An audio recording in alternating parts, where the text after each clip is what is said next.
Meus amigos, Memphis Depay não é mais jogador do Corinthians. Caras, como é que a gente pode falar um pouquinho sobre isso? O que a gente pode opinar? Num primeiro momento você olha e fala, cara, mas realmente, pelo aspecto financeiro, o Corinthians não tá podendo fazer muita coisa, mas será que isso atesta que o Corinthians fez a coisa certa e da maneira certa?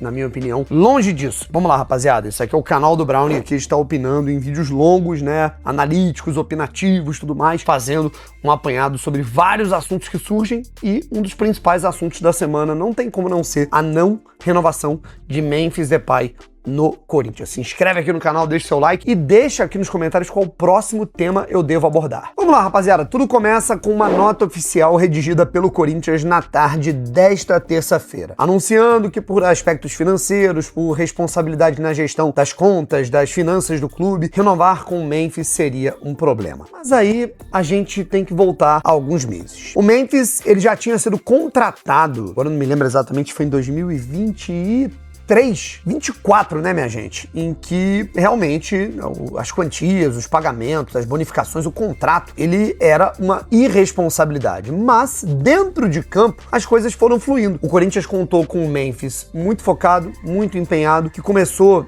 a render significativamente em termos de gols, assistências, e o projeto esportivo foi andando muito por conta desse risco. É importante ser dito. Foi uma loucura contratar um cara por aqueles valores, com aquela crise financeira. De todo modo, com a chegada do Memphis, o Corinthians arrancou da zona do rebaixamento até uma pré-Libertadores praticamente impossível e se classificou inclusive para a Copa do Brasil, coisa que nem isso ia conseguir. No ano seguinte, nessa mesma Copa do Brasil, o Memphis é destaque, é campeão, o Corinthians também é campeão paulista e, além disso, nesse ano, o Corinthians bate o Flamengo e é campeão da Supercopa. Ou seja, o Memphis é caro, o Memphis gerou uma irresponsabilidade financeira, mas o Memphis também gerou resultados. Eu diria que resultados que eles vão além do campo e bola. Memphis foi uma grande liderança e um grande elo, assim, de conexão. Eu diria que não só com o Corinthians, mas com a cultura do que é ser corintiano. A maneira que ele se conectava com artistas corintianos, com torcedores, favelas, periferias de São Paulo. Isso é uma parada que foi muito maneira. Só que aí veio o ônus, principalmente para a diretoria corintiana, principalmente para a política do clube, que é o que estraga um clube com tanto potencial, com tanta verba, tanta receita, mas que vive num buraco por conta desses ratos. O Memphis é um cara que, pelo tamanho dele, pela carreira, por tudo que ele vê e que ele sabe que as pessoas vão dar atenção pro que ele vai falar, ele não deixa de dizer o que tá errado. E ele falou, depois da vitória do Corinthians sobre o Vasco na final da Copa do Brasil, que de certa maneira existia uma política dentro do clube em que as pessoas jogavam contra o Corinthians, contra os jogadores, contra a torcida, contra a instituição. E isso irritou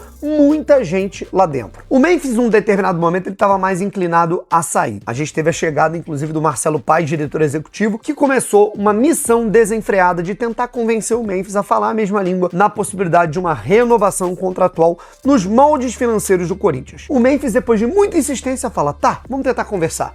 Gosto daqui, gosto do clube do Corinthians, gosto da cidade, do país, vamos trocar essa ideia. E depois de muita negociação, depois de meses de conversa, depois do Memphis talvez ter evitado até fechar com outras equipes para ouvir o que o Corinthians tinha a dizer, o Memphis, inclusive, teve prejudicado a sua participação na Copa do Mundo por erros do departamento médico do Corinthians. Tudo isso tem que ser dito. E aí, no fim das contas, é feita uma proposta pro Memphis, numa renovação contratual, ganhar menos que ele ganhava, ter menos bônus que ele ganhava e até aí do jogo, né? O Corinthians realmente tem uma crise financeira. Ter um contrato menos duradouro que ele talvez esperasse, e ele aceita. Ele fala, tá bom, vambora, vamos dessa maneira mesmo. De duas uma, né? Não sei se rolou uma pressão, né? A mídia batendo, olha só, o Corinthians em crise, tá assinando um contrato que vai ter que pagar 40 milhões de reais pro cara diluído, vai pagar não sei quantos milhões de reais pra um cara de salário, o cara tá pedindo aumento, olha só, aí vaza toda a lista que o Memphis pediu, olha só o vazamento, o Memphis pediu participação em show, e aí é muito estranho isso vazar, né? Porque quando isso vaza, geralmente não é do clube, mas as informações parecem que vieram do clube. Então, até que ponto esse vazamento ele não é para você arar o terreno para mudar de ideia?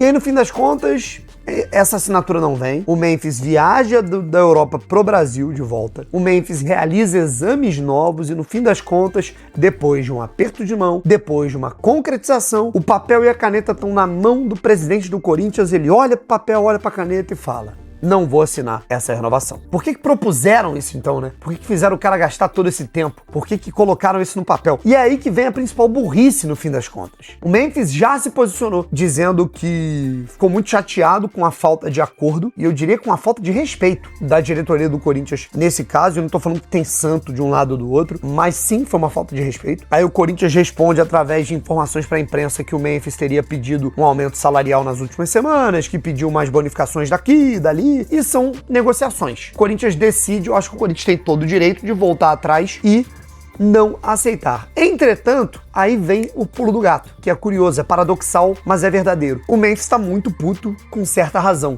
da maneira que o Corinthians tratou esse negócio. O Memphis, ele tem mais de 40 milhões de reais, na teoria, para receber do Corinthians. Na prática, com juros, encargos, atrasos, esse valor ele chega praticamente, nesse momento, tá, esse valor pode aumentar, ele chega a praticamente 80 milhões de reais. O que eu tô querendo dizer com isso e onde eu quero chegar? No fim das contas, talvez o Corinthians pagasse a mesma coisa ou até menos pro cara ficar. Pega o salário do Memphis, pega os bônus e ao mesmo tempo pega também tudo que ele ia trazer de rentabilidade pro clube, pega as luvas diluídas, a dívida antiga e coloca na ponta do lápis e o Memphis ia ficar. Talvez esse valor seja menor do que você ter que pagar 80 milhões de reais, porque o cara vai acionar o Corinthians na FIFA. E o Corinthians pode tomar um transfer ban, do mesmo jeito que tomou com o Rojas. E assim, cara, cá entre nós, Corinthians, responsabilidade financeira, responsabilidade de gestão, contas. Ah, meu amigo, vocês vão meter essa logo agora, 2026. Corinthians vendo Flamengo, tem uma potencial torcida do mesmo tamanho, talvez até um pouquinho maior, enfim, né? Mas com o mesmo potencial de receita, nadando de braçada. Palmeiras tem uma torcida menor que o Corinthians, nadando de braçada em termos de gestão. Aí agora vocês querem me falar de finança. Ah, calma, né? Nunca se preocuparam com isso. Não acho que o Memphis é santo, não. Acho que às vezes ele tomou algumas atitudes, falou algumas coisas, pode ter tido uma negociação, algum termo ali que não foi muito legal. Sim, acho que ninguém é santo. No meio do futebol não existe santo, mas eu acho que o Corinthians comete muito mais erros nessa situação do que o Memphis em si. É isso, rapaziada. Eu quero saber a sua opinião. Corinthians acertou? Corinthians errou? E pra onde o Memphis vai? Será que ele fica no Brasil? Vai pra fora? Comenta aí.